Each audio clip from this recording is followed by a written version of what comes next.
dan. Danes smo se zbrali na dnevu Teološke fakultete. Z mano je Liza, pozdravljena.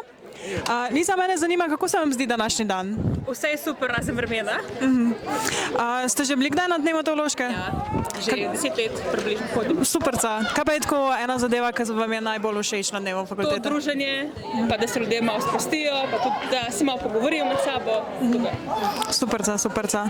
A se vam zdi, da je letos kaj drugačnega od prejšnjih let? Ali pa kaj, kar se vam je bolj utrnalo v spomin? Veliko več sodelujejo pri športnih aktivnostih, ponavadi tazga navala na odbojko. Superca, najlepša hvala. Prosim. Živijo, danes smo na dnevu Teološke fakultete. Tukaj sem s Klaro. Živijo, Klara. Mene zanima, ti si letos prvič na dnevu Teološke, je tako? Ja, jaz sem letos prvič in to je tako dobro. Pač, sej, malo prej bom mogla iti, ker mi je malo vedno, ampak do zdaj odlično. Čudovito. Kaj pa je tako eno utrinek, ki se ti je najbolj v spominu trnil od tega dogajanja do zdaj? Ok, drugač, zdaj bom malo pristranska, ker sem pela pri Sveti Maši, ampak meni je bila Sveta Maša res, res lepa.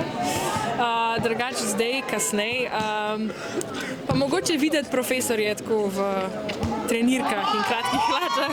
Se mi zdi, da to je vedno en tak highlight vsega skupaj. Super, super. Te je mogoče kaj presenetilo, ko si prišla na dan Teološke? Koliko folka je prišel? Sploh glede na vreme in mislim, ne vem, pa da je to tako pač izven serijska dejavnost, to mi je bilo pa tako, sem bila kar vesela, ker sem videla, koliko folka je, pa koliko se vsi pač tako res obvladajo neke športe. Jaz sem pa tako, ok, nekaj malo bomo brcali žogo in tukaj pridejo tako neki Messi in Ronaldo, tako, ova!